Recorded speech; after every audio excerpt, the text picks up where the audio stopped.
Hey, we need to tell the projectionist there's sound but no picture. Oh. One ring to rule them all. So wait, the One Ring is supposed to control everyone who wore the other rings, right? We're told later that the race of men were turned into the Nazgul, but it didn't affect the elves and dwarves at all? Apparently Sauron put on his ring and tried to control the dwarves and elves by yelling, "Go ring," and all he got was sparks flying out of his fingers. What the f*** is Sauron reaching for? Just kill the guy! You have this huge mace for killing! Reading. And I don't expect I shall return. In fact, I mean not to. After Bilbo's unnerving proclamation, Gandalf apparently said, "Dude, you need to smoke some weed." And turn them all to stone. Bilbo then said, "Kids, I'll tell part 2 of this story next year, and I'll finally finish it the year after that, because even short stories are best when told in trilogies." When you see Gandalf magically transport like this, don't you wonder why he doesn't use magic more often in crucial spots during the trilogy? What about this ring of yours? Is that staying too? It's in an envelope over there on the mantelpiece. Gandalf should probably know that that's not true because Bilbo had no time to put it in an envelope, but he goes over to the mantelpiece expecting to find it anyway. What the f*** was Frodo doing for the last 20 minutes after Bilbo disappeared? Looking for Bilbo in places other than Bilbo's house? Gandalf sees the freaking eye of Sauron when he stupidly tries to touch the ring, but yet he still needs to do research to figure out what the ring is. Doesn't he have more than enough information at this point to give Frodo a head start before the ring wraiths show up? This is the only time in the movie where the Nazgul just straight up murder a dude. All he said was who goes there, and he gets snuffed out. This could have been the guy who knew all things Baggins, and they just destroyed their best lead. Yes, Pippin! My point is, he's clearly overreacted! I guess Farmer Maggot gave up? Or at the very least his side did? Get off the road! Quick! Convenient hiding tree is convenient. Also, this one of the 9 is terrible at his job. Isn't the ring supposedly calling to Sauron? I mean, why is he even sniffing?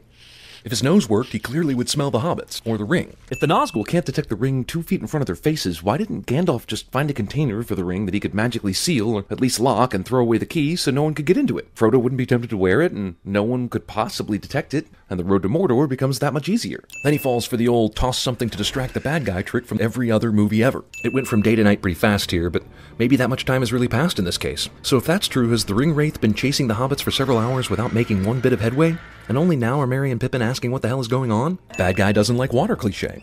Peter Jackson tries to one-up M. Night and Hitchcock by gnawing on a carrot during his director's cameo. If the ring can will itself to land perfectly on Frodo's finger, then why the f*** can't it just will itself to fly off into the air and roll its happy way back to Mordor? How did Sam, Merry, and Pippin know Frodo was up here? They didn't call out to Frodo when he reappeared downstairs, so were they just running around crashing into every closed door until they finally ran into Frodo?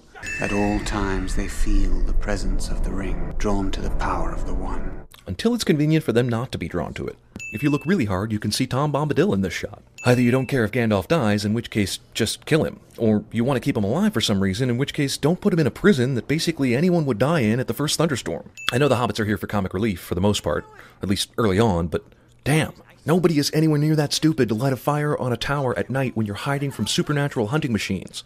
Nobody. Also, Strider says he's just going to have a look around when he leaves the hobbits. Where did he go and how far away?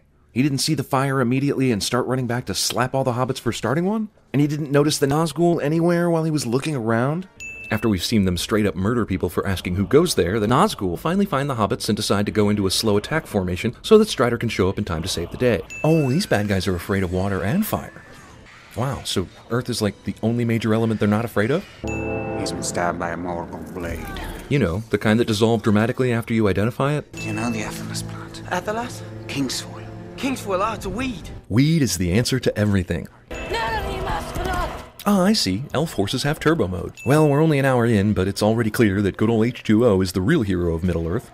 Arwen has the ability to summon a tsunami of water horses. What a strangely specific ability. Aquila Ex Machina. Is there really nothing that Saruman can do about the eagle? Isn't he a powerful wizard? Doesn't he cause a f***ing avalanche from hundreds of miles away later in the movie? He spins Gandalf around and closes doors with his mind, but an eagle is just too tall of an order. Destroy it! So Elrond knows this is a ring of supreme evil. All the evil in the world can be ended by throwing the ring in the fire, but he lets Isildur go without a fight. He could have thrown him into the fire and then ran out screaming, "Oh no, Isildur fell into the fire. Whatever will we do? Oh, the humanity." You have my sword. And you have my bow. And my axe. You mean the axe you just shattered while trying to destroy the ring? You shall be the Fellowship of the Ring. Roll credits. Oh, wait. Where did they get sausages? Did they make them themselves out here in the wild? Or are they carrying raw meat casings for 40 days without refrigeration and then eating them? So, Gandalf, you tried to lead them over Garadras. These birds have no f***ing clue that that's where Gandalf decided to go. They flew past them. They may have seen them go run and hide, but they weren't around to hear Gandalf say where they were going to go next. Let us go through the mines of Moria. Let the ring-bearer decide. What a cop-out. No. How does Gimli not know about this? Or Gandalf? This obviously happened a long time ago.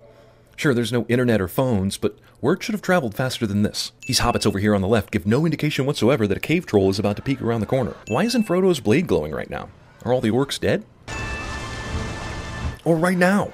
Right now there's definitely some orcs close enough to cause that blade to glow blue, right?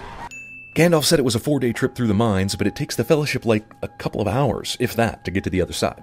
It's a 4-day journey to the other side. 8 that are here, yet 9 there were set out from Rivendell. Tell me, where is Gandalf? Dude, this movie is 3 hours. Couldn't you just ask where Gandalf is right off the bat? For the mirror shows many things. Why would the mirror show his friends making troubled glances?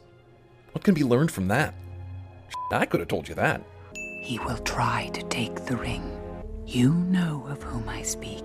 I'd love to tell you which person by name, but I'm afraid he'll hear this telepathic communication that only you can hear. Not dark, but beautiful and terrible as the dawn! Terrible as the dawn? The f*** is that supposed to mean? Oh, now it's glowing again, and long before the orcs are even in view. The Uruk-hai throws a shield at Aragorn's neck that has a neck-sized hole at the end of it. Frodo screams and stares at a drowning Sam for several seconds before helping him. Geez, how deep can a hobbit reach into the water from a boat?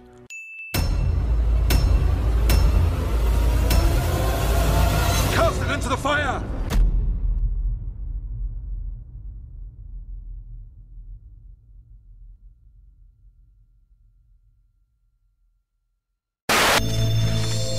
If you build, he will come. Welcome to Rivendell. Mr. Anderson. Bye-bye, boys. Have fun storming the castle. Think it'll wait? It would take a miracle. Goodbye. Let's be able to skewer the wild boar. I think there's more to this hobbit than meets the eye. It reads, "Here may be found the last words of Joseph of Arimathea. He who is valiant and pure of spirit may find the Holy Grail in the castle of..."